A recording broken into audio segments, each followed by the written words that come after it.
여러분들 반갑습니다. 이번 시간에는 화물운전 종사 자격시험 6회 모의고사를 함께 보겠습니다. 1과목 교통 및 화물자동차 운수사업 관련 법규입니다. 1번은요 용어에 대한 설명입니다. 자, 우리 용어에 대한 설명을 정의라 그러죠. 정의 규정. 1번 보겠습니다. 자동차의 고속 운행에만 사용하기 위하여 지정된 도로.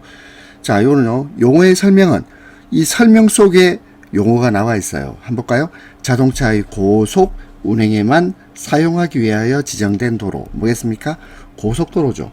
따라서 자동차 전용도로 틀렸습니다. 고속도로입니다. 2번 보행자가 도로를 횡단할 수 있도록 안전표지로 표시한 도로의 부분. 뭐겠습니까? 횡단보도입니다. 그렇죠? 횡단보도. 보도 틀렸죠? 횡단보도가 되겠습니다. 3번 도로를 횡단하는 보행자나 차마의 안전을 위하여. 자, 안전. 자, 이걸 횡단에 동그라미 치면 안 되겠죠? 안전을 위하여 안전표지나 이와 비슷한 인공구조물로 표시한 도로의 부분. 자, 도로의 부분. 이게 뭐겠습니까? 지대입니다. 지대. 안전지대. 따라서 횡단보도 틀렸습니다. 안전지대. 4번 차 또는 노면 전차가 그 바퀴를 일시적으로 완전 정지시키는 것. 일시정지. 4번이 답입니다. 1번 자동차 고속 운행에만 사용하기 위하여 지정된 도로. 이게 뭐죠? 고속도로입니다. 고속도로. 2번 보행자가 도로를 횡단할 수 있도록 안전표지로 표시한 도로의 부분. 횡단보도죠. 3번 도로를 횡단하는 보행자나 통행의 차마의 안전을 위하여 안전표지나 이와 비슷한 인공구조물로 표시한 도로의 부분. 안전지대입니다. 안전지대. 4번 차 또는 노면 전차가 그 바퀴를 일시적으로 완전 정지시키는 것. 자, 일시정지. 1번의 답 4번이고요. 2번 신호기의 정의입니다. 자, 신호기. 자, 신호기. 자, 한번 보세요. 자, 항상 정의는 설명 속에 단어가 있다 그랬죠? 자, 4번을 보면 도로교통 신호를 위하여. 신호를 위하여 사람이나 전기의 힘에 의하여 조작되는 장치. 신호기입니다. 2번의 답 4번. 3번 교통안전표지에 해당하지 않는 것. 노면표지, 주의표지, 보조표지 다 교통안전표지입니다. 근데 도로표지는 아니죠. 그래서 주의표지, 그 다음에 또 뭐가 있을까요? 규제표지가 있죠. 규제표지, 그 다음에 지시표지가 있습니다. 그리고 보조표지, 노면표지. 자, 그럼 여기서 교통안전표지는 총 5개, 주의표지, 그 다음에 규제표지, 그 다음에 지시표지, 그 다음에 보조표지, 그리고 노면표지가 있습니다. 노면표지. 이렇게 되겠네요. 자, 따라서 교통안전표지에 해당하지 않는 것 4번입니다. 4번 다음 중 용어의 설명이 옳지 않은 겁니다. 1번 주차. 운전자가 승객을 기다리거나 화물을 싣거나 차가 고장나거나 그 밖의 사유로 차를 계속 정지 상태에 두는 것. 계속 정지 상태에 두는 것. 주차. 맞죠? 2번 차의 운전자가 앞서가는 다른 차의 옆을 지나서 그 차의 앞으로 나가는 것. 앞지르기입니다. 앞으로 나간다. 앞지르기. 맞습니다. 3번 운전자가 차에서 떠나서 즉시가 아니고 5분을 초과하지 아니하고 그 차를 운전할 수 없는 상태에 두는 것. 자, 이것이 정차입니다.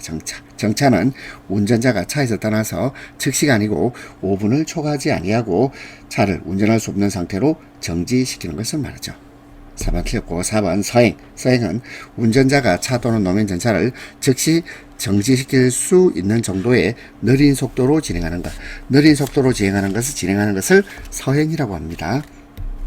5번 다음 설명 중 옳지 않은 겁니다. 1번 횡단보도가 설치되어 있지 아니한 도로에서는 가장 짧은 거리로 횡단해야 된다. 맞죠?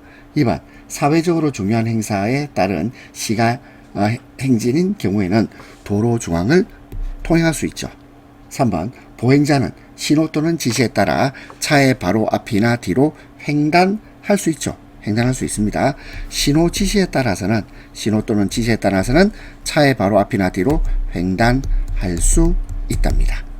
4번 차도를 통행하는 학생의 대열은 그 차도의 우측을 통행해야 됩니다. 우측 통행입니다. 옳지 않은 것 3번.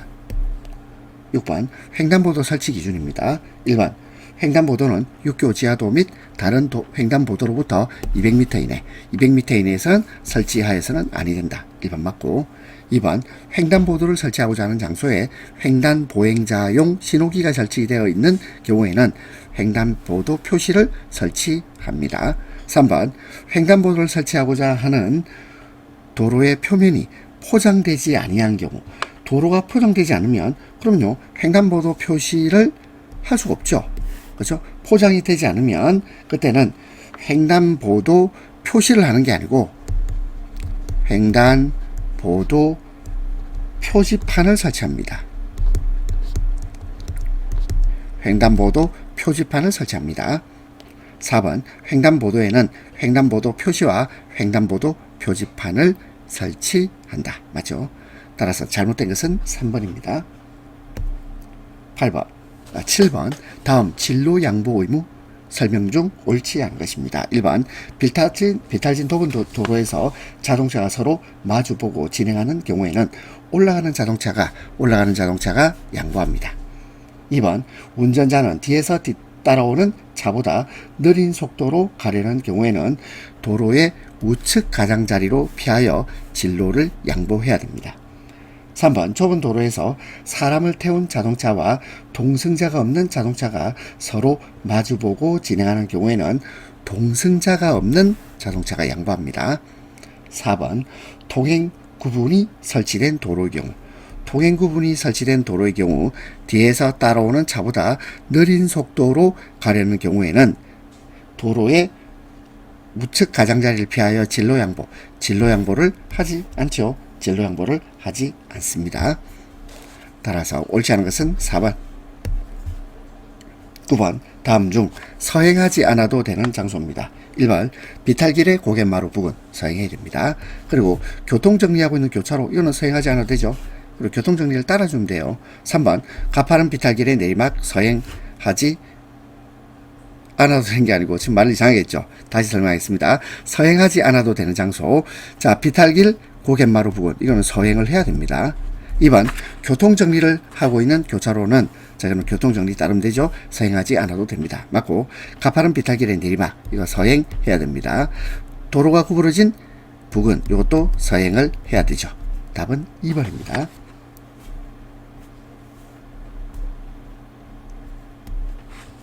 9번 중부고속도로입니다. 1.5톤을 초과하는 화물자동차 1.5톤을 초과하는 화물자동차는 최고 속도가 90km/h입니다.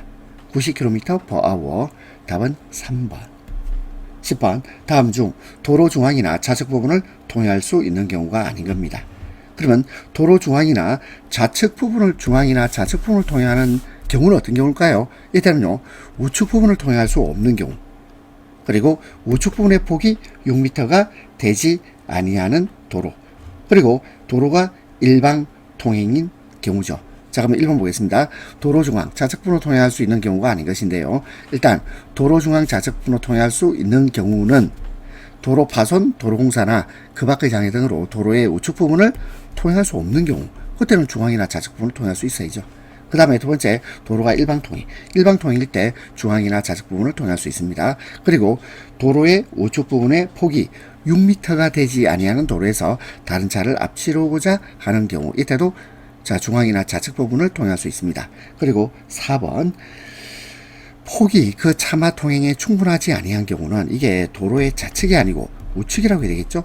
우측 부분의 폭이 그 차마 통행에 충분하지 아니한 경우, 이건 우측 부분입니다. 우측 부분 통행할 수 없는 경우, 우측 부분 폭이 6m가 되지 않은 도로에서 다른 차를 앞지르고자 하는 경우, 도로의 우측 부분 폭이 그 차마 통행에 충분하지 아니한 경우, 그리고 도로가 일방 통행으로 된 경우는 도로 중앙이나 좌측 부분을 통행할 수 있습니다. 따라서 틀린 것은 4번. 11번 일반 도로에서 속도로 오른 것입니다. 1번 편도 1차로 최저 속도는 제한이 없다. 맞죠? 최저 속도는 제한이 없습니다. 2번 편도 1차로에서 최고 속도는 매시 60km 이내입니다. 3번 편도 2차로 이상의 최저속도, 최저속도는 제한이 없죠. 제한이 없다. 최저속도는 제한이 없습니다. 4번 편도 2차로 최고 속도, 이때는 80km 이내입니다. 90이 아니고 80. 그래서 편도 1차로의 최고 속도는 매시 60km, 편도 2차로 이상, 2차로 이상에서 최고 속도는 80km 이내, 그리고 최저 속도에는 제한이 없다. 12번 정차 및 주차 금지에 관하여 틀린 것입니다. 1번 건널목의 가장자리 횡단보도로부터 10m 이내, 10m 이내 장소에는 정차 주차할 수 없습니다. 2번 안전지대가 설치된 도로에서는 그 안전지대 사방으로부터 각각 10m 이내 장소에서는 정차 주차할 수 없죠. 3번 차도와 보도에 걸쳐 설치된 주차장법에 의한 노상 주차장. 자, 이거는 이렇게 생각하지 말고 주차장이에요. 주차장. 주차장은 정차 주차할 수 있다죠. 없다가 아니고 있답니다. 주차장에는 정차 주차할 수 있습니다. 따라서 틀린 것 3번. 4번 교차로 가장자리 또는 도로의 모퉁이로부터 5m 이내 장소는 정차 주차할 수 없다. 답은 3번. 13번 다음 중 앞지르기가 가능한 곳입니다. 1번 일방통행인 도로. 일방통행은요 앞지르기가 가능하죠. 그런데 비탈길의 고갯마루 부근 앞지르기 안됩니다. 교차로 터널나 다리 위 앞지르기 안되죠. 그리고 가파른 비탈길의 내리막도 앞지르기 안됩니다. 14번 주차 위반자의 이동보관, 공구, 매각 또는 폐차 등에 소요된 비용은 누가 부담하죠? 차의 사용자입니다. 답 3번. 15번 다음 중 불법 부착 장치의 기준. 불법 부착 장치의 기준이 잘못된 것입니다. 속도 측정기기 탐지용 장치. 속도 측정기기 탐지용 장치. 이거는요 불법 부착 장치가 아니에요. 따라서 1번 바로 답이네요. 그리고 교통단속용 장비의 기능을 방해하는 장치, 불법 부착 장치입니다. 따라서 속도 측정기기 탐지용 장치는 불법 부착 장치가 아닙니다. 2번 자동차 및 자동차 부품의 성능과 기준에 관한 규칙에서 정하지 아니한 것으로서 안전운전에 현저히 장애가 될 정도의 장치, 불법 부착 장치입니다. 3번 긴급 자동차가 아닌 차에 부착된 경광등, 사이렌 또는 비상등, 불법 부착 장치입니다. 4번 경찰관서에서 사용하는 무전기와 동일한 주파수의 무전기, 불법 부착 장치죠. 답은 1번입니다. 16번 이상기후 시의 운행 속도를 최고 속도의 100분의 50으로 줄여야 하는 경우가 아닌 것입니다. 1번 눈이 20mm 이상, 눈이 20mm 이상 쌓인 경우에는 100분의 50으로 줄여야 됩니다. 2번 폭우, 폭설, 안개 등으로 가시거리가 100m 이내, 가시거리 100m 이내 100분의 50으로 줄여야 됩니다. 3번 노면이 얼어붙은 경우, 자 이때도 최고 속도의 100분의 50으로 줄여야 되는데 4번 비가 왔어요. 비가 내려서 노면이 젖어 있는 경우, 이때는 최고 속도의 100분의 20을 줄인 속도로 운행해야 됩니다. 답은 4번. 17번 긴급자동차의 특례입니다. 긴급자동차라는 것은 우리 거리에서 볼 수 있죠. 소방차 또는 구급차 또는 혈액 공급 차량입니다. 자, 우리 적십자 혈액원의 차 우리 본 적 있죠? 자, 이게 긴급자동차입니다. 1번 자동차 속도에 대한 규정을 적용하지 않습니다. 맞고, 끼어들기에 관한 규정, 끼어들기에 대한 규정 적용하지 아니합니다. 3번 긴급한 경우에는 정지해야 하는 경우에도 정지하지 아니할 수 있죠? 맞습니다. 4번 긴급하고 부득이한 경우, 이때는요 도로 중앙 또는 좌측 부분을 통행할 수 있죠. 통행할 수 있습니다. 그래서 긴급 자동차의 특례 규정이 있는 겁니다. 특별한 규정이 있는 거예요. 답은 4번. 18번 다음 도로 중 지방자치단체가 비용을 부담하는 것. 지방자치단체가 비용을 부담하는 것은 4번입니다. 행정구역 경계에 있는 도로. 행정구역의 경계에 있는 도로는 지방자치단체가 비용을 부담합니다. 답은 4번입니다. 19번 다음 중 500만원 이하의 과태료. 500만원 이하의 과태료의 처하는 위반행위가 아닌 겁니다. 1번 강사의 인적사항과 교육과목을 게시하지 아니한 사람, 500만원 이하의 과태료. 2번 어린이 통학버스를 신고하지 아니하고 운행한 운영자, 500만원 이하의 과태료입니다. 3번 교통안전교육기관 운영의 정지 또는 폐지 신고를 하지 아니한 사람 500만원 이하의 과태료입니다. 그러면 여러분들은 1번, 2번, 3번을 보니까 개시, 신고, 개시나 신고를 하지 않으면 500만원 이하의 과태료에 처해집니다. 그런데 4번 교통사고 발생 시의 조치를 하지 아니한 사람은 이 사람은요 5년 이하의 징역 또는 1,500만원 이하의 벌금입니다. 5년 이하의 징역 또는 1,500만원 이하의 벌금. 따라서 답은 4번입니다.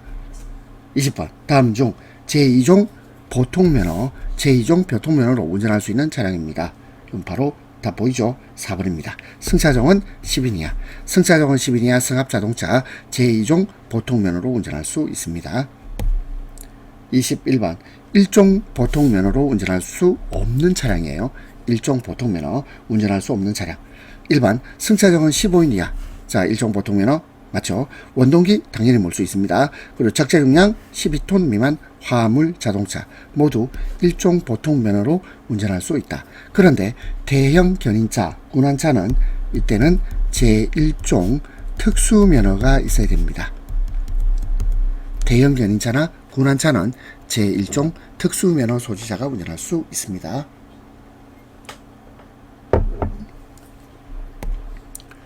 22번 1년간 누산 점수, 자 누적된 점수예요.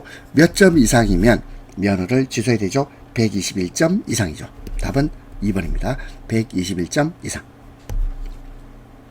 23번 차량의 운행 제한 다음 설명 중 틀린 것입니다.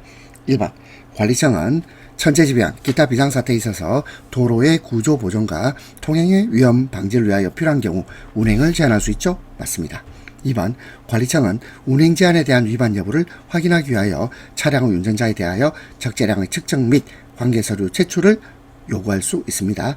3번 관리청은 축하중이란 말은 뭐냐면 축방향의 수직인 단면에 내려지는 하중을 축하중이라 그래요. 축하중이 10톤을 초과하거나 또는 총 중량이 40톤을 초과하는 차량의 통행을 제한을 할 수 있죠. 차량 통행을 제한할 수 있습니다. 4번 관리청은 운행의 허가를 함에 있어서 운행 방법에 대해서는 조건을 붙일 수 없다가 아니고 붙일 수 있답니다. 답은 4번. 24번 운전면허 결격사유입니다. 1번 무면허 운전으로 사람을 사상한 후 사고 발생 후 조치 규정에 위반한 경우에는 5년간 운전면허를 받을 수 없습니다. 2번 운전면허 효력이 정지된 기간 중 운전으로 취소된 경우에도 그 취소된 날부터 1년간 운전면허를 받을 수 없다.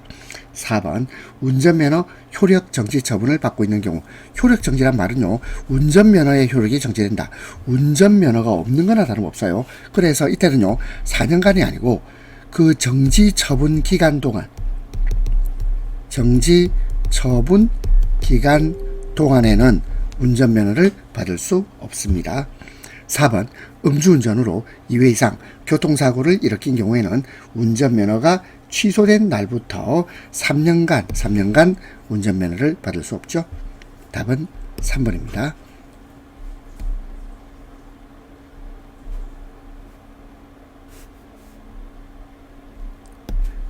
25번 교통사고 발생 시 조치를 하지 아니한 사람에 대한 벌칙입니다. 교통사고 발생 시 조치를 하지 않았어요. 자, 조치를 하지 않은 사람, 일단 이 사람은요 아까 했죠. 5년 이하의 징역 1,500만 원의 벌금, 5년 이하의 징역 1,500만 원의 벌금에 처합니다. 답은 4번.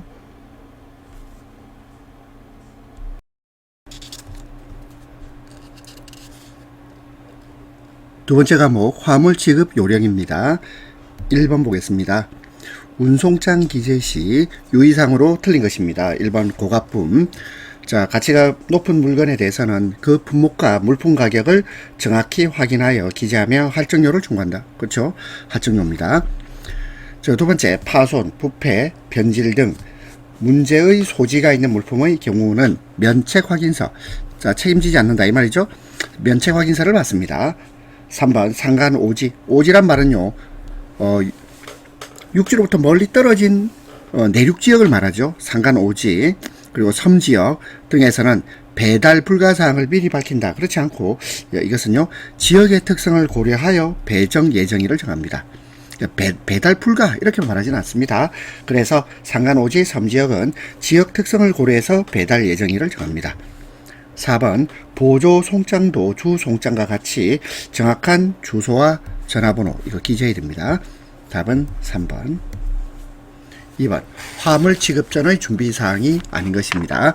1번 보고의 자체 결함은 없는지 또는 사용 방법을 알고 있는지 확인 절차 필요합니다.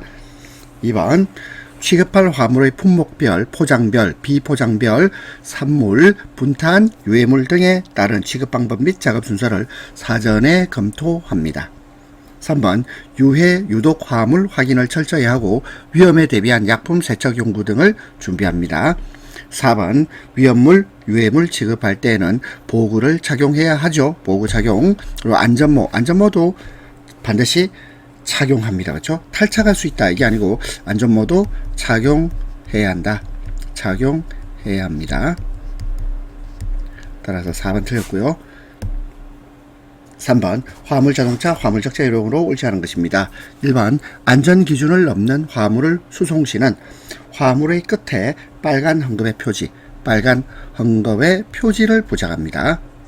2번 다수 화물이 도착하였을 때는 미도착 수량이 있는지 확인한다.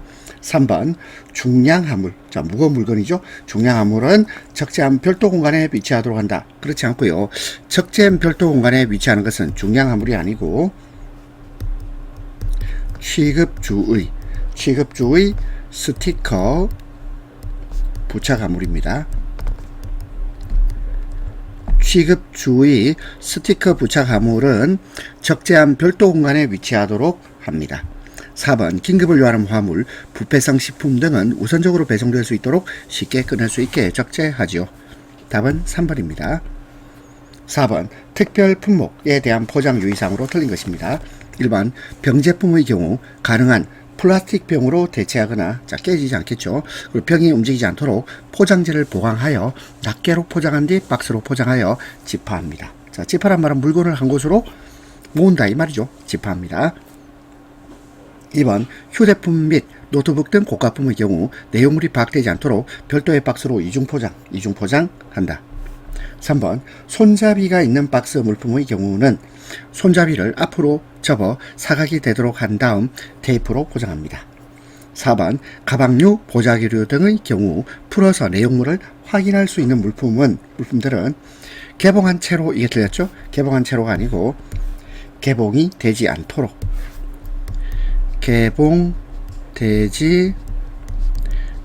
않도록 안전장치를 합니다.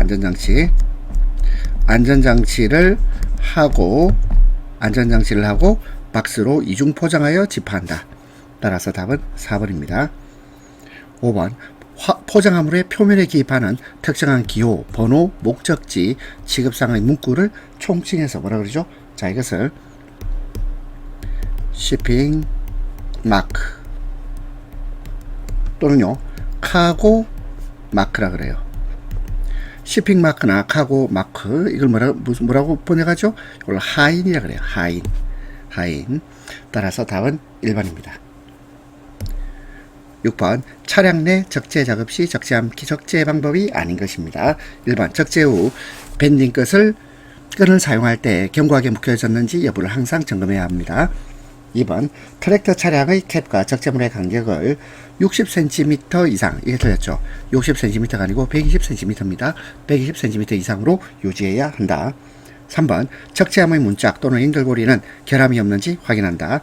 4번 적재품의 붕괴 여부를 상시 점검해야 합니다. 답은 2번. 7번 차량 내 화물 붕괴 방지 요령으로 틀린 것입니다. 1번 차량에 특수장치를 설치하는 방법도 있다. 맞고 2번 팔레트 화물 사이에 생기는 틈바구니를 적당한 자리로 메꾸는 방법도 있다. 자, 뭐뭐는 방법도 있다. 이러면 다 맞는 말이겠죠. 3번 일반적으로 시트나 로프를 거는 방법을 사용합니다. 자, 그것도 맞고 4번 적재함의 천장이나 측벽에서 팔레트 화물이 붕괴되지 않도록 누르는 장치는 팔레트 화물의 높이가 일정하면 효과가 없다. 그게 아니고 일정하지 않으면 효과가 없죠. 일정하면 효과가 있습니다. 그렇죠? 일정하면 효과가 있어요. 따라서 답은 4번입니다. 8번 일반 화물의 지급 표지 의미하는 것. 1번, 2번, 3번 읽어보시고 일반 화물의 지급 표지는 운송 포장 화물의 내용이 깨지기 쉬우므로 주의하여 지급할 것을 표시합니다. 4번입니다. 일반 화물의 지급 표지는 운송 포장 화물의 내용물이 깨지기 쉬우므로 주의하여 지급할 것을 표시한다. 답 4번. 9번입니다. 포장화물 운송 과정상 외압과 그 보호 요령으로 틀린 것입니다. 1번 하역 시 충격에서 가장 큰 것 뭐겠습니까? 낙하입니다. 물건이 떨어졌을 때 충격 가장 큽니다. 2번 낙하 충격이 화물에 미치는 영향은 낙하의 높이, 낙하면의 상태 등 낙하 상황과 포장 방법에 따라 다르죠. 상이하다, 서로 다릅니다. 3번 수송 중의 충격으로서는 트랙터와 트레일러를 연결할 때 발생하는 수평 충격이 있습니다. 4번 포장화물은 보관 중 또는 수송 중 밑에 있는 화물, 자 밑에 있는 화물은 반드시 수평 충격을 받는 게 아니고 수평 충격은 자 이거는요 말 그대로 연결할 때 발생하는 충격이 수평 충격인데 밑에 쌓은 화물이 받는 충격은 이거는요 수평 충격이란 말 대신 뭐라고 쓰죠? 압축 하중이라 그래요. 압축 하중을 받습니다. 따라서 답은 4번. 10번 고압가스 지급 시 주의 요령으로 틀린 것입니다. 1번 고압가스를 운반할 때는 안전관리 책임자가 운반 책임자 또는 운반 차량 운전자에게 고압가스 위해 예방에 필요한 사항을 주지 널리 알릴 필요가 있습니다. 2번 고압가스를 적재하여 운반하는 차량은 차량의 고장, 교통사정 또는 운전 책임자, 운전자의 휴식 등 부득이한 경우를 제외하고는 장시간 정차하지 않으며 운전 책임자와 운전자가 동시에 차량에서 이탈하지 아니할 것. 맞죠? 3번 고압가스를 운반할 때는 그 고압가스의 명칭, 성질 및 이동 중의 재해 방지를 위하여 필요한 주의사항을 기재한 서면을 운전 책임자 또는 운전자에게 교부하고 운전 중에 휴대시켜야 됩니다. 그리고 4번 노면이 나쁜 도로. 자, 우리가 노면이 나쁜 도로는 절대로 운행하지 말아야 된다. 그렇진 않죠. 노면이 나쁜 도로도 운행할 때가 있습니다. 그때는요, 자, 여러 가지 검사를 해봐야 되겠죠. 그래서 적재사항을 재검사해서 이상이 없는가를 확인해야죠. 검사를 하고 확인해야 되는 거지, 노면이 나쁜 도로에서는 절대로 운행하지 않는 건 아닙니다. 따라서 답은 4번. 11번 운전자 화물 인수 요령 틀린 것입니다. 1번 거래처 및 집화 지점에서 반품 요청이 들어왔을 때 반품 요청일 이길, 자 이길은 다음 날입니다. 다음 날로부터 빠른 시일 내에 처리한다. 맞고.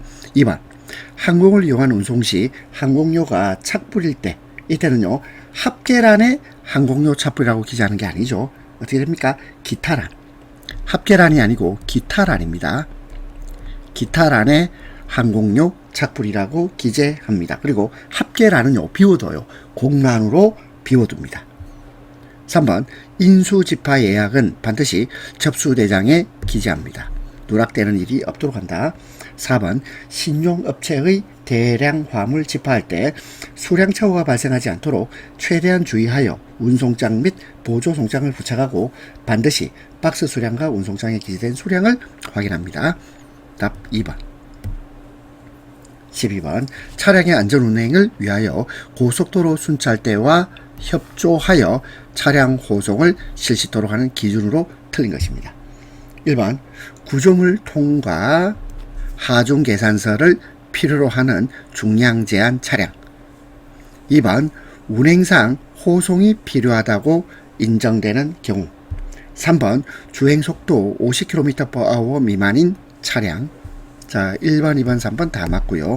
4번 적재물을 포함하여 차폭 5m가 아니고 3.6m, 차폭 3.6m 또는 길이가 20m, 30m 아닙니다. 20m, 차폭 3.6m 또는 길이 20m를 초과하는 차량. 고속도로 순찰대와 협조하여 차량 호송을 실시토록 하는 기준입니다. 틀린 것은 4번. 13번 화물사고의 유형별 대책으로 틀린 것입니다. 1번 분실사고. 분실사고는 집하할 때 화물 수량 및 운송장 부착 여부 확인 등 분실 원인 제거. 자, 대책이죠. 2번 오손사고입니다. 상습적으로 오손이 발생하는, 오손이 뭡니까? 오염되고 손상된다 이 말이죠. 오염손상. 오염손상이 발생하는 화물은 안전박사의 적재 위험으로부터 격리. 맞죠? 3번 내용물 부족 사고입니다. 내용물 부족 사고가 수령인이 없을 때 임의 장소에 두고 간 후 미확인 사고, 이건 아니죠. 내용물 사고는요, 자, 이거는 포장을 개선하는 게 필요하겠죠. 그리고 내용물을 상세하게 합니다. 자, 따라서 이 부분이 틀렸고, 자, 내용물 부족 사고는 어떻게 하라고요? 포장 개선. 포장을 개선한다. 또는 내용물을 상세하게 확인합니다. 내용물 상세하게. 이런 게 필요하겠죠. 4번 무적 화물 사고입니다. 무적 화물 사고는 집하 단계에서 운송장이 제대로 붙어 있는지 여부를 확인할 필요 있겠죠. 그리고 이중 부착도 실시합니다. 답은 3번. 14번 트레일러의 장점입니다. 1번 트랙터 한 대로 복수의 트레일러를 운영할 수 있으므로 트랙터와 운전사의 이용 효율을 높일 수 있죠. 이용 효율을 높일 수 있습니다. 2번 트레일러 부분에 일시적으로 화물을 보관할 수 있으며 여유 있는 하역 작업, 짐을 내리는 하역 작업을 할 수 있죠. 맞고. 세 번째, 트레일러를 별도로 분리하여 화물을 적재하거나 하역할 수 있습니다. 자, 근데 4번 보세요. 트랙터와 트레일러 분리가 불가능 아니죠. 가능합니다. 가능하고 따라서 효과적으로 적재량을 늘릴 수 있습니다. 답은 4번. 15번 다음 용어의 정의로 틀린 겁니다. 1번 팔레트는 화물을 일정 단위로 합쳐서 올려놓은 깔개, 팔레트입니다. 2번 에이프런은 선박이 접안하는 부두 암벽에 접한 야드 부분에 일정한 폭을 가지고 암벽과 평행되게 뻗어 있는 하역 작업을 위한 공간, 에이프런입니다. 2번도 맞고. 3번 공 컨테이너 및 풀 컨테이너의 보관과 인수도 작업. 인수도란 말은 이거는요, 인도, 그리고 인도를 하거나 인도를 받는, 이것을 인수도랍니다. 인수도 작업이 행해지는 구획된 장소. 자, 이것을 마샤링 야드라 그러지 않고 컨테이너 야드라 그럽니다. 컨테이너 야드입니다. 3번 틀렸네요. 4번 선석. 자, 석이 자리 석자거든요. 선박 한 척분의 접안 계류 수역을 선석이라 그래요. 15번의 답은 3번입니다.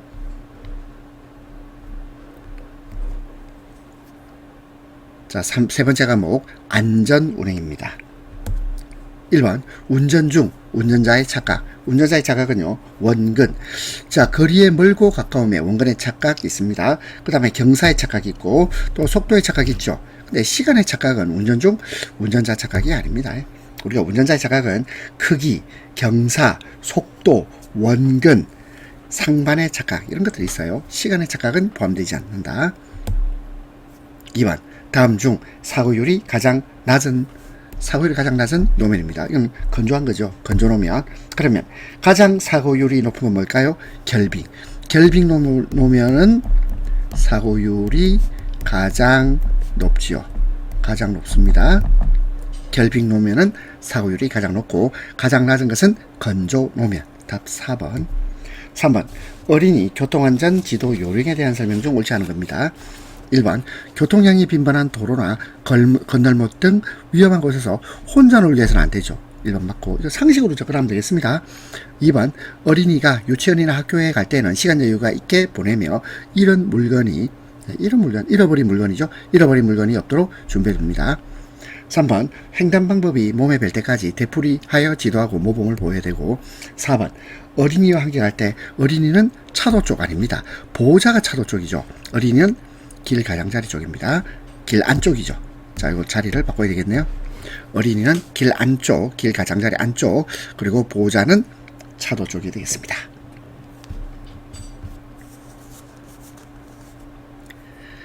근데 길 가장자리, 이게 좀 말이 좀 이상하죠. 길 가장자리가 뭘까요? 자, 일단 어린이는 길 가장자리란 말보다는 도로 안쪽이라는 게 되게 좋겠죠. 어린이는 안쪽입니다. 안쪽이고 보호자는 차도 쪽. 자, 이렇게 표현을 하도록 할게요. 4번 다음 중 교통정보 인지 결함의 원인이 아닌 것입니다. 교통정보 인지 결함. 자, 먼저 동행자와 이야기에 열중하고 있으면, 다른 일에 열중하고 있으면, 또는 놀이에 열중하고 있으면 인지 결함 됩니다. 또는 등교 또는 출근 시간 때문에 급하게 서두르면 인지 결함이 될 수 있죠. 술에 많이 취했다, 이것도 인지 결함 됩니다. 그리고 횡단 중 한쪽 방향에만 주의를 기울였다. 자, 근데 한쪽 방향에만 주의를 기울이면 이것도 인지 결함의 원인이 되죠. 답이 없네요. 다시 보겠습니다. 제가 문제를 이상하게 풀었다. 자, 근데 보니까 급하게 운전했다가 아니고 택시를 탔잖아, 택시를. 그러면 급하게 운전하면 교통정보 인지 결함 원인이 될 수 있어요. 하지만 급하게 택시 타면, 그럼 택시 운전 누가 하죠? 이 운전은 택시 기사님, 택시 운전자가 하잖아. 그럼 택시 운전자 입장에서는 이거는요, 인지 결함이 아니죠. 그죠? 인지 결함 아닙니다.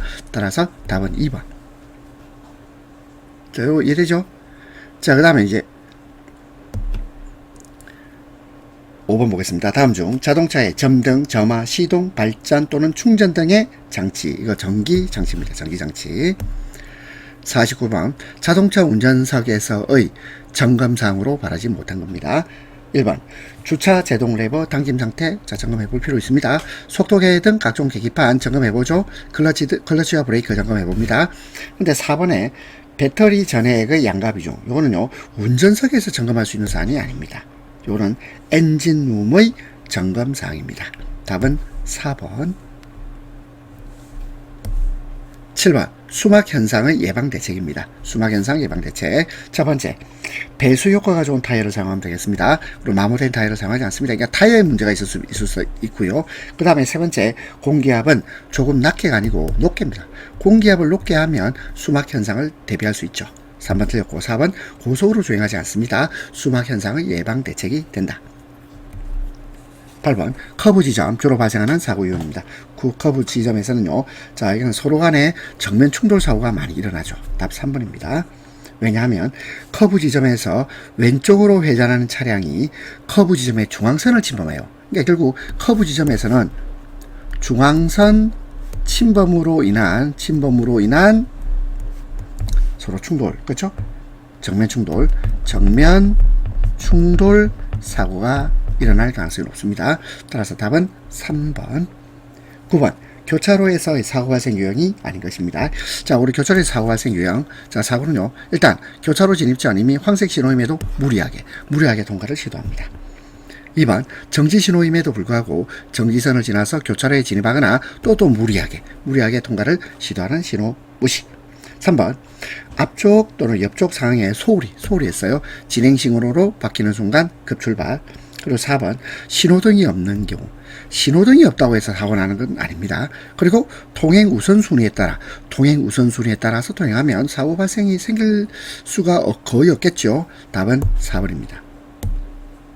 10번 중앙분리대에 대한 설명입니다. 1번 중앙분리대에 설치된 방호울타리. 이 방호울타리는, 자, 우리 방호울타리를 한다고 해서 사고를 예방할 수 있는 건 아니에요. 무슨 말이냐면 사고가 막아지는 건 아니죠. 하지만 사고를 방지한다는 것보다는 사고 유형을 변환시켜 주기 때문에 효과적이다. 1번 맞습니다. 2번 광폭, 자, 넓은 폭, 이 말이에요. 광폭 중앙분리대는 도로 선형의 양방향 차로가 완전히 분리될 수 있는 충분한 공간 확보. 광폭은 충분한 공간 확보가 되죠. 그래서 대형 차량의, 자, 반대쪽에서 오는 차량의 영향을 받지 않을 정도의 넓이를 정해 줍니다. 3번 분리대 폭이 넓을수록 분리대를 넘어가는 횡단사고가 적고 또 전체 사고에 대한 정면 충돌 사고 비율도 낮습니다. 답 3번. 4번 중앙분리대의 종류에는 방호 울타리형, 연석형, 광폭 중앙분리대가 있어요. 답 3번. 11번 차로폭에 대한 설명 중 틀린 것입니다. 1번 시내 및 고속도로 등에서는 도로폭이 비교적 넓고 골목길이나 이면도로 등에서는 도로폭이 비교적 좁다. 1번 맞죠? 그리고 2번 도로폭은 대개 3m에서 3.5m를 기준으로 해요. 3m에서 3.5m 맞습니다. 3번 교량 위 터널 내에서는 부득이한 경우 1.5가 아니고 2.75m, 2.75m, 2.75m로 할 수 있어요. 4번 어느 도로의 차선과 차선 사이, 차선과 차선 사이 최단거리 차로폭입니다.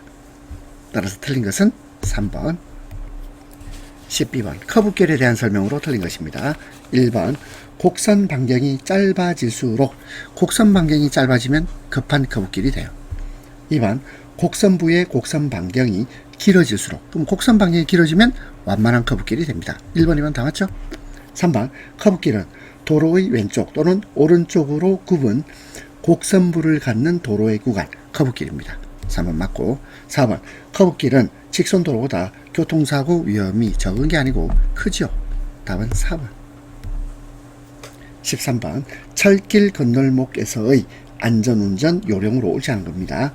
1번 건널목 통과 중 기어 변속하면 위험합니다. 2번 철길 건널목 앞에서는 좌우를 살피거나 일시정지 해야 합니다. 그렇죠? 일시정지 하여야 한다. 2번 틀렸습니다. 3번 철길 건널목 좌우가 거물등에 가려져 있거나 커브 지점에서는 더욱 조심합니다. 4번 건널목 통과 중 차바퀴가 철길에 빠지지 않도록 중앙 부분으로 통과해야 하죠. 답 2번. 14번 앞지르기에 대한 설명으로 틀린 것입니다. 1번 앞지르기 하려면 필연적으로 진로 변경을 수반합니다. 1번 맞고, 2번 앞지르기는 앞차보다 빠른 속도로 가속, 그렇죠, 앞질러야 되니까 빠른 속도로 가속 상당한 거리를 진행해야 하므로 앞지르기 할 때의 가속도에 따른 위험이 수반됩니다.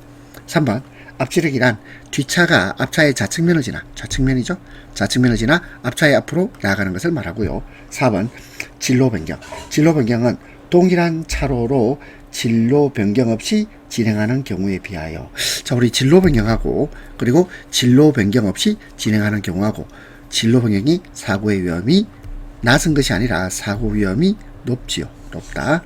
답은 4번입니다. 15번 야간 운전 요령 틀린 것입니다. 1번 운전 시 흡연을 하지 말 것. 2번 문제가 발생했을 때의 정차 시는 소등 아니죠. 소등하지 않습니다. 소등하는 게 아니고 여러 가지 안전 조치를 취해야 되고, 그 중에서는 등을 켜놔야죠. 3번 노상에 주정차를 하지 말 것. 그리고 4번 자동차가 교행 서로 지나갈 때는 조명 장치를 하향 조정할 것이 필요하겠죠. 답 2번. 16번 고속도로 통행 방법에 대한 설명 중 틀린 것입니다. 1번 앞지르기 할 때는 지정 속도를 초과할 수 없다. 1번 맞고, 2번 주행차선에 통행차가 많을 경우입니다. 주행차선에 통행차가 많아요. 그러면 승용차에 한해요 앞지르기 차로 계속 통행할 수 있다. 그렇지 않습니다. 주행차선에 통행차가 많다고 해서 앞지르기를 할 수 있는 건 아니죠. 주행차선에 통행차가 많으면 어떻게 하라고요? 그냥 주행차선 따라서 통행해야 됩니다. 답 2번. 3번 고속도로에서는 갓길로 통행해서는 안 되죠. 4번 주행 중 속도계를 수시로 확인하여 법정 속도를 준수합니다. 17번 가을철 자동차 관리로 틀린 것입니다. 1번 세차 자체 점검, 이거는 자주 해야 되겠죠.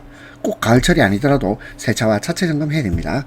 2번 서리 제거용 열선 점검, 이거 필요합니다. 3번 장거리 운행 전 점검을 철저히 해야 되고, 부동액, 자 부동액은 이거는 겨울철입니다. 겨울철 부동액 점검은 겨울철. 물론 이제 늦가을에는 부동액 점검도 해볼 필요 있겠죠. 갑자기 기온이 떨어질 수 있으니까. 그렇지만 부동액 점검은 우리 보통의 경우는 겨울철 자동차 관리입니다. 답 4번.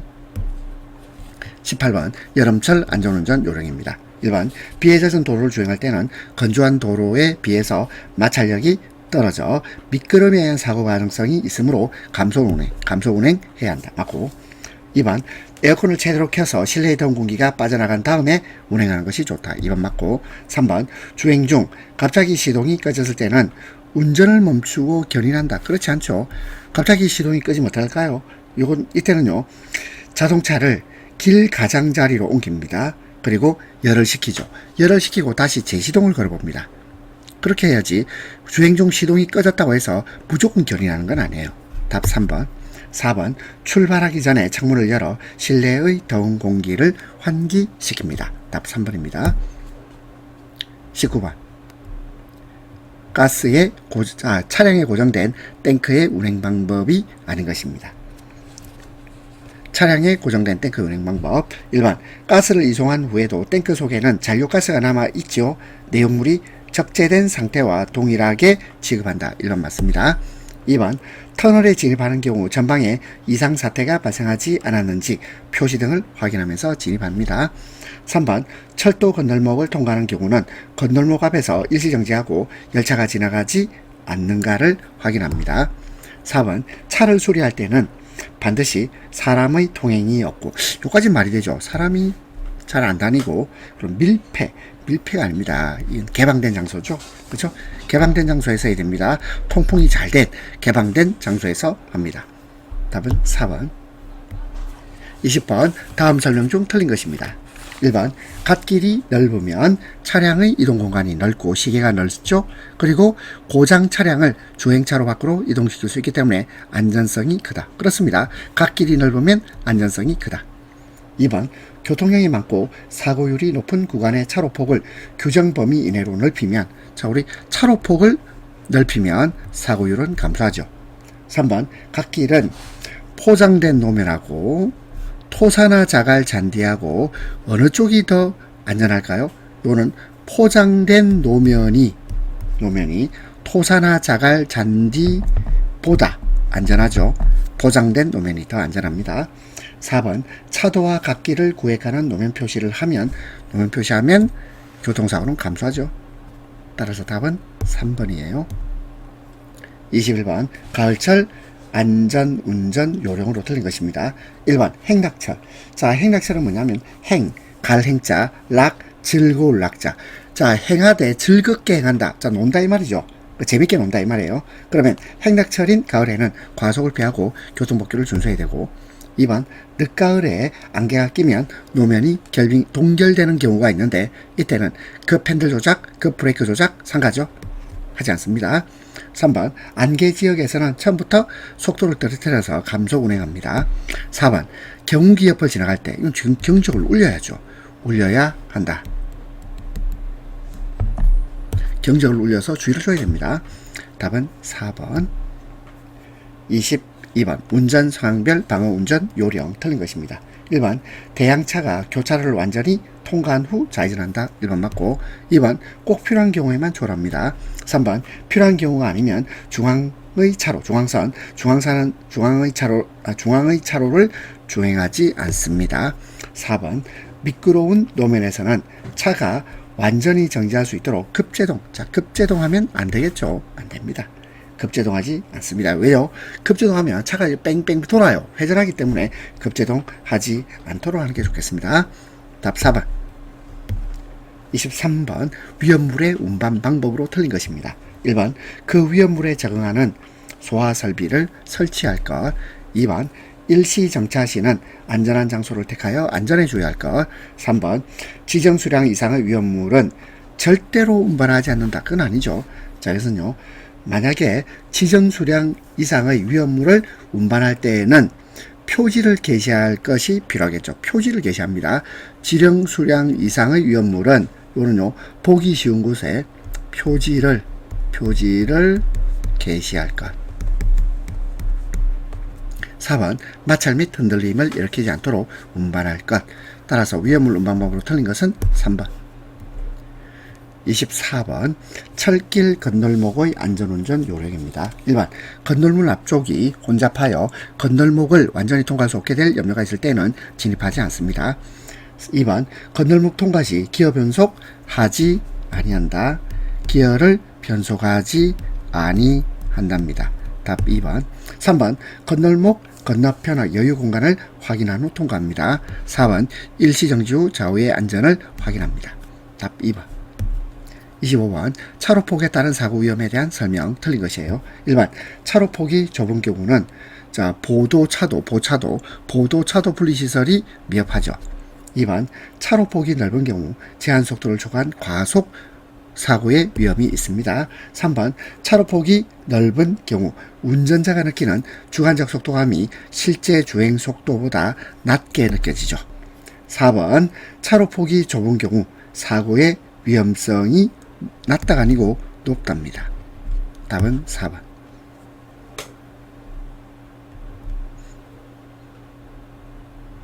제4과목 네 번째 과목 운송 서비스입니다. 1번 다음 중 비용이 어떠한 물류 기능을 위해서 발생하였는가 하는 것을 기준으로 한다. 뭘 기준으로 했죠? 기능을 기준으로 했어요. 따라서 답은 4번 기능별 분류. 2번 물류비는 지급 형태별, 물류 기능별, 물류 영역별 등의 기본적인 분류가 가능한데 재무회계에서 비용 발생을 기초로 한 분류. 비용을 발생했어요. 그럼 지급해야 되죠. 지급 형태입니다. 지급 형태별 분류. 답은 1번입니다. 3번 SCM. 자, SCM은요. 이것을 번역을 하기를 공급망 관리라고 번역합니다. 공급망 관리. Supply Chain. Supply Chain 하면 공급망 이렇게 되겠죠. Supply Chain 공급 사슬, 공급망 그리고 매니지먼트입니다. Supply Chain Management 공급망 관리. 1번 공급망 관리는 기업 간 협력을 기본 배경으로 하고 있습니다. 1번 맞고 2번 공급망 내의 각 기업은 상호 협력, 공급망 프로세스를 재구축, 업무 협약을 맺으며 공동 전략을 구사하게 됩니다. 3번 SCM은 공급망인 전체의 물자 흐름을 원활하게 하는 공동 전략을 말합니다. 그 다음에 공급망 관리하고 수직 계열화는 서로 다른 말이다. 공급망 관리와 수직 계열화는 다릅니다. 수직 계열은 이건 계열사 통합이에요. 계열사 통합을 말합니다. 따라서 공급망 관리하고는 달라요. 공급망 관리는 기업 간 협력을 기본 배경으로 하는 것입니다. 따라서 답은 4번. 4번 트럭 수송의 장단점 틀린 것입니다. 1번 진동, 소음, 광학, 스모그 등의 공해 문제 있죠. 2번 중간 하역이 불필요하고 포장의 간소화 간략화 장점입니다. 3번 수송 단위가 작고 수송 단위 작죠? 근데 어떤 문제가 있나요? 수송 단위가 작으니까 연료비, 인건비 등 수송 단가가 높아요. 낮다가 아니고 높답니다. 3번 틀렸네요. 4번 문전에서 문전으로 배송 서비스를 탄력적으로 행할 수 있다. 이건 장점. 배송 서비스를 탄력적으로 행할 수 있습니다. 5번 QR 신속당이라고 합니다. 자, QR 퀵 리스판스 신속당에 대한 설명 틀린 겁니다. 1번 시장에 적합한 상품을 적시 적소에 적당한 가격으로 제공한다. QR 맞죠? 2번 생산 유통 관련 업자가 전략적으로 제휴하여 소비자의 선호 등을 즉시 파악하여 시장 변화에 신속하게 대응한다. 신속 대응 맞습니다. 3번 제조업자는 유지 비용의 절감, 고객 서비스의 제고, 그리고 높은 상품 회전율이 아니고 자산 회전율입니다. 높은 자산 회전율, 매출과 이익 증대 등의 혜택이 있어요. 4번 생산 유통기간의 단축, 재고 감소, 반품 손실 감소 등 생산 유통의 각 단계에서 효율화를 실현할 수 있는 것이 QR입니다. 답은 3번. 6번 TQC 전사적 품질 관리. 이 사가 뭐냐면 회사라는 뜻이에요. 그러면 저는 뭐야? 전체 회사적 품질 관리입니다. TQC.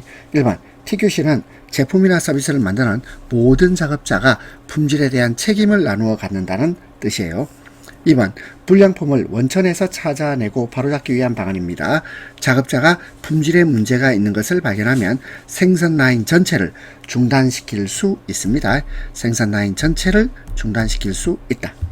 3번 물류 서비스의 품질 관리를 보다 효율적으로 하기 위해서는 물류 현상을 정량화하는 것이 중요하고 4번 물류 서비스 품질 관리 담당자 모두가 물류 서비스 품질의 실천자가 된다는 내용이 TQC입니다. 7번 택배 운송 서비스에서 고객 요구사항이 아닌 것입니다. 1번 박스화되지 않은 화물의 인수를 요구하는 경우 있을 것이고 2번 착불 요구하는 경우 있을 것이고 3번 냉동화물. 자, 얼어있는 화물이에요. 냉동화물의 오전 배달이 아니고 우선 배달이죠. 우선 배달. 답 3번. 4번 포장 불비로 화물 포장의 요구. 포장이 되었지 않았을 때 화물 포장을 해달라고 요구할 수 있겠죠. 따라서 답은 3번. 8번 주파수 공용통신 TRS 주파수 공용 통신에 대한 설명으로 틀린 것입니다. 1번 기업은 화물 추적 기능, 화주 요구에 대한 신속 대응, 서류 처리의 축소, 정보의 실시간 처리 등의 이점을 가져오게 하는 게 TRS입니다. 2번 고장 차량에 대응한 차량 재배치나 지연 사유 분석에 있어서 문제가 있는 것이 아니고 이 분석이 가능해져요. 분석이 가능해진다. 따라서 2번 틀렸습니다. 3번 운송회사에서는 차량의 위치 추적을 통해 사전 회기 배차가 가능해지고요. 4번 이동 차량이나 선박 등 운송수단에 탑재하여 이동 간의 정보를 실시간, 리얼타임, 실시간으로 송수신할 수 있는 통신 서비스가 주파수 공용 통신 TRS입니다. 9번 자가용 트럭 운송 서비스 특징으로 틀린 겁니다. 1번 자가용이다 보니까 수송 능력 한계가 있고 하지만 안정적인 공급이 가능합니다. 그리고 설비 투자가 필요하답니다. 필요 없다가 아니고 필요하다. 4번 높은 신뢰성이 확보되죠. 답 3번. 10번 화물에 이상이 있을 시 인계 요령이 아닌 것입니다. 1번 배달 완료 후 파손 기타 이상이 있다는 배상 요청 시 반드시 현장 확인해야죠. 2번 완전히 파손 변제 시에는 어디 갈까요? 사과합니다. 진심으로 사과, 회수, 변상. 3번 내품에 이상이 있을 시는 전할 곳과 절차를 알려주죠. 전할 곳과 절차를 알려줍니다.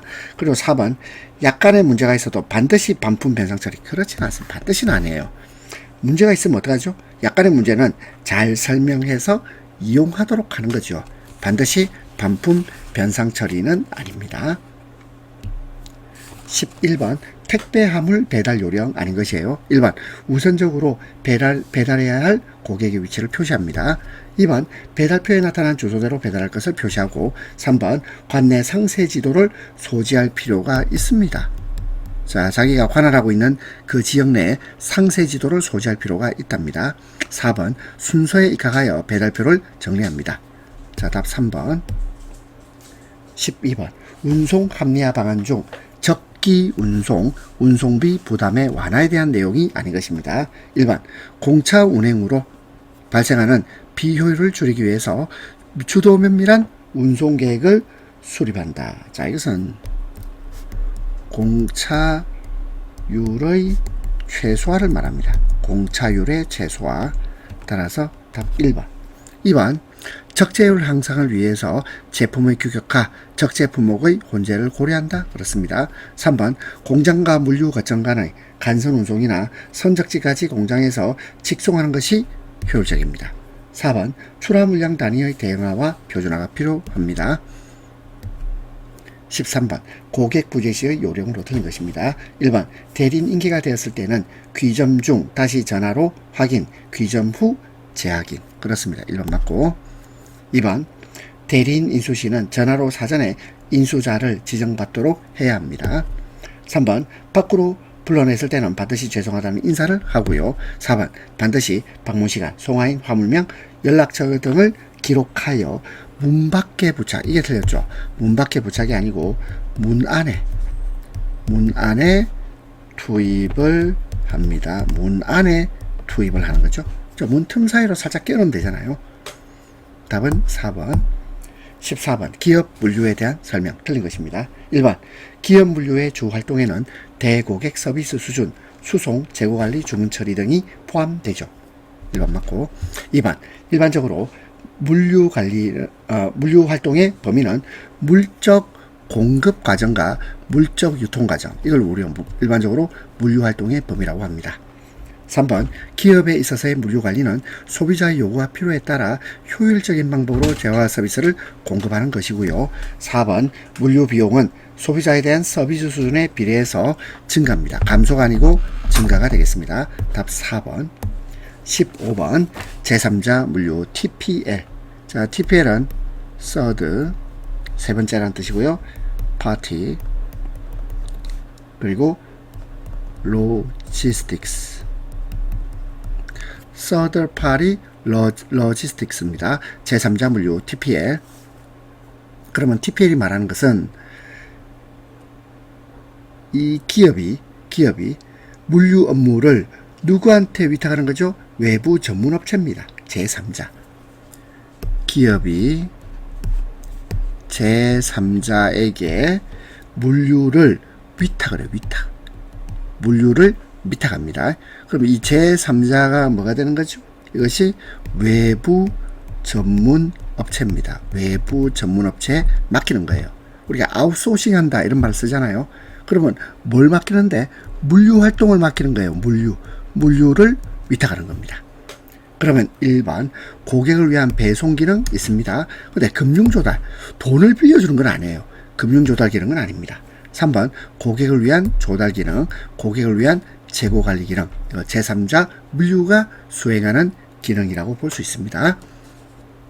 자, 장시간 고생하셨습니다.